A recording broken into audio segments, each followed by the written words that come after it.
Hi all of you. Welcome back to my channel English with Randi. අද මම ඔයාලට වැදගත් වෙන ලෙසන් එකක් අරගෙන ආවා. මම හිතුවා ඒක ලෙසන් එකකට වැඩිය අපේ මඩම තියෙන ප්‍රශ්නයක්. අපි හැමෝම කල්පනා කරනවානේ කොහොමද අපි මේ ඉංග්‍රීසි ස්කිල් එක දිනු කරගන්නේ කියලා නේද? ඒකට අවශ්‍ය වෙන පුංචි ටිප්ස් ටිකක් තමයි මම අරගෙන ආවේ. මම හිතනවා දන්න අයත් ඇති, නොදන්න අයට ඉගෙන ගන්න පුළුවන්. අපි මේ එදිනදා ජීවිතයේදී අපිට ගොඩක් තැන්වලදී අවශ්‍ය වෙන ඉංග්‍රීසි කියන එක නැතුව අපි සමහරක් වෙලාවට ගොඩක් තැන්වල ස්ටක් වෙන අවස්ථා තියෙනවා සොසයිටි එකට ගියාම නේද? ඉස්සර වගේ නෙවෙයි දැන් හැමදේම ගොඩක් තැන්වලදී සිද්ධ වෙන ඉංග්‍රීසි වලින්. ඉතින් අනිත් එක අපිට ලෝකෙ හරහා යන්න නේද? අපිට තියෙන ලොකු බැරි එකක් මම හිතනවා ඉංග්‍රීසි කියන එක මේ ස්කිල් එක අපි දිනු කරගත්තේ නැති වුණාම ඉතින් බලන්න පොඩි දේවල් ටිකක් තමයි හැබැයි අපිට තියෙන්නේ අපි සමහර කරාට අපේ ඉංග්‍රීසි බෑ නෙවෙයි නේද? මම හිතනවා අපිට කවුරු හරි කියනවා නම් ඉංග්‍රීසි කියන එක අපිට බෑ කියලා මම ඒක පිළිගන්නේ නැහැ. මොකද කියනවා නම් බලන්න අපේ ගෙදර තියෙන සමහර පුංචි බඩවලටත් කියන්නේ එදිනෙදා දකින ඉංග්‍රීසි වලින් නේද? අපි දැන් එක්සැම්පල් එකක් විදිහට ගත්තොත් අපි හිතන්නකෝ ෆෑන් එකට අපි කියන්නේ ෆෑන් එක කියලා නේද? අපි සාමාන්‍ය සිංහලෙන් කියලා නම් දැන් අපි දන්නේ නැහැ කියන නිසා මම කියන්නේ අපි විදුලි පංකාව කියන්නේ නැහැ. ඉතින් අපි කතා කරන්නේ ෆෑන් එක කියලා. ඒක අපි ඉංග්‍රීසි වලින් කතා කරන්නේ නේද? සහ අපි මේ පොඩි ඔය ගොඩක් අය ඉතින් මේ සෙට් ටේබල් කියනවා නේද? සමහරු නිතර දේවල් යූස් කරනවා. ඉතින් පෙන් එක ඔය වගේ පුංචි දේවල් වලට ගොඩක් අය යූස් කරනවා. ඒක හිතන්නවා අපි කීබෝඩ් එක කියලාමනේ කියන්නේ. අපි කියන්නේ නැහැ මේක යතුරු පුරුව කියලා. ඉතින් අන්න ඒ වගේ මම කියන්නේ දන්නේ නැහැ නෙමෙයි. අපි මේ අර දන්න පුංචි ටිකවත් කියන්නේ නැති ප්‍රශ්නයක් තියෙන්නේ. මම පළවෙනි ටිප් එක විදිහට මම ඔයාලට රෙකමන්ඩ් කරන දෙයක් තමයි සජෙස්ට් කරනවා ඔයාලා හොඳට රීඩ් කරන්න. Reading is very important, right? මොකද අපේ මේ ස්කිල් එක දිනු කරගන්න අපිට රීඩින් කියන එක හරියම වැදගත්. අපිට සහ if you want to speak in English fluently, ඔයා හොඳට රීඩ් කරන්න. අපිට පුළුවන් මේ ලොකු දේවල් වලට යන්න කලින් මුලින්ම පුංචි ස්ටෝරීස් අපිට අරගන්න හරි අපිට පොඩි අයගෙත් තියෙනවා දරුවන්ගේ නේද? නැත්නම් අපිට පුළුවන් ලොකු ගානක් නැහැ. පුංචි ස්ටෝරි බුක්ස් ටිකක් අරගෙන මම ඔයාලට එක්සැම්පල් එකක් විදිහට පෙන්නන්න. පෙන්නන්න ඇත්තේ Read and Tell. මම හිතුවා ඔයාලා දන්නවද මේක සීරීස් එකක්. මේ බලන්න Read and Tell ෆස්ට් එකේ ඉඳලම තියෙනවා Read and Tell 1 2 3 4 කියලා විදිහට ස්ටෙප් බයි ස්ටෙප් යන්න පුළුවන්. මුලින්ම තියෙන්නේ පුංචි ස්ටෝරීස් ටිකක් අපිට දැක්කම කාසෙ හිතෙනවා පොඩි කියලා නැහැ. අපිට පුළුවන් චොටි ස්ටෝරීස් ටිකක් මම ඔයාලට පෙන්නන්න. ඒ වර එක පිටුවේ දෙකේ ඒවා වගේ පුංචි ස්ටෝරීස් ටික දැක්කම තාසෙ හිතෙනවා. ඉතින් ඒකේ සීරීස් වලට පුළුවන් ඔක්කොම එකපාර ගන්න ඕනේ නෑ. ෆස්ට් එක අරගන්න ඊට පස්සේ සෙකන්ඩ් එක අරගන්න ඔය විදිහට කියවන්න. ඔයාලට ඒක කියවද්දී තියෙන එක ඉම්පෝටන්ට් දෙයක් තමයි ඒක නොදන්න වර්ඩ්ස් තියෙනවා. හිතන්නකෝ නොදන්න වර්ඩ් එකක් ඉතින් අපිට ඩික් එකක් ඉස්සරන අපි ඩික් යූස් කරා ඩික්ෂනරි. ඉතින් දැන් එහෙම ඕනේ නෑ. මම හිතනවා අපි හැමෝගම ස්මාර්ට්ෆෝන් එකක් තියෙනවා. ඉතින් අපිට පුළුවන් Google Translate කරන්න නේද? සහ ඊගාවට ඒක ඔන්ලයින් කරගන්න දන්නේ නැති වචන අපි translate කරලා බලන ඔයාලට පුළුවන් ඒ one by one learn කරන්න. ස්ටඩි කරන්න. ඉතින් මම හිතනවා ඒ තව ඔයාලට පෙන්නන්න මම ඔලිවර් ට්විස්ට් කියලා නේද?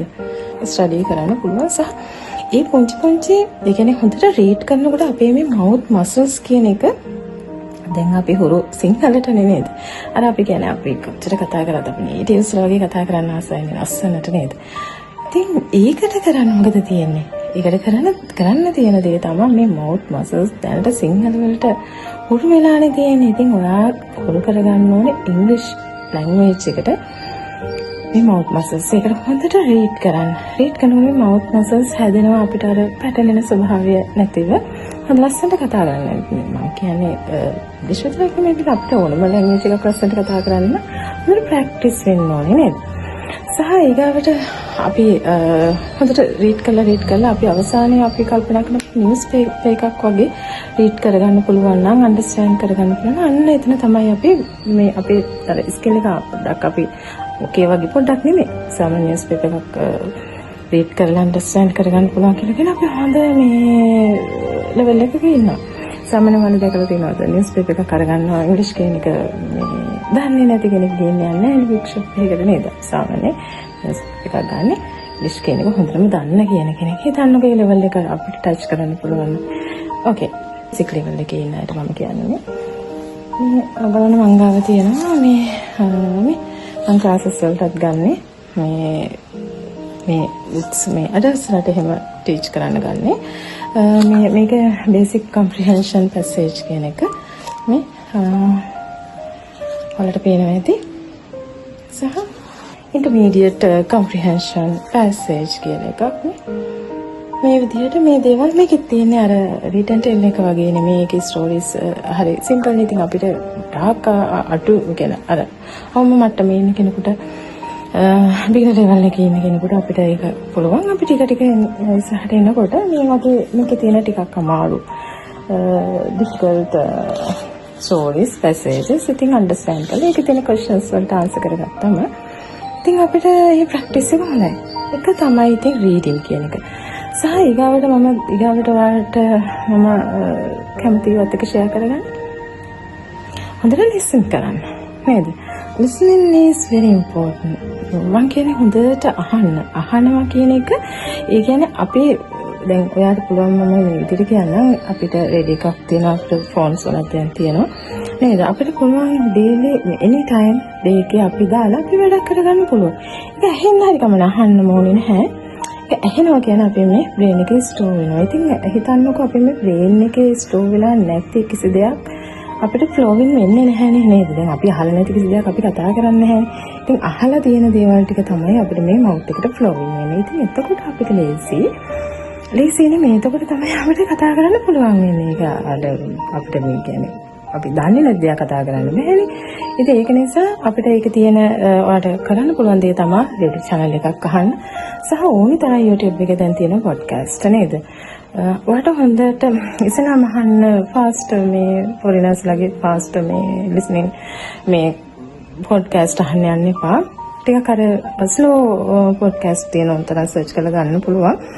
ඔයා ඒක මේ ඒව අහන්න. සහ ඊගාවට තව කියන්න තියෙන දෙයක් තමයි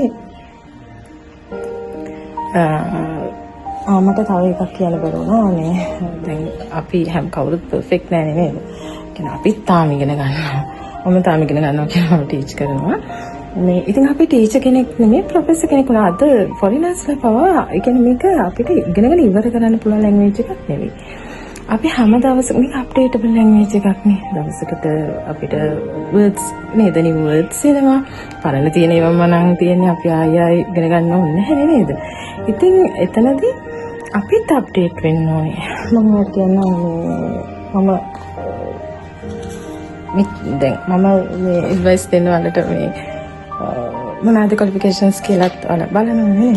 මම මේ TGT ක්වොලිෆයිඩ් ටීචර් කෙනෙක්. එතකොට මම ස්කූල් එකක් ටීච් කරලා තියෙනවා. දැන් මගේ ඉන්ස්ටිටියුට් එකක් තමයි මම කරගෙන යන්නේ. මම grade 1 to 13 දරුවන්ට ටීච් කරනවා.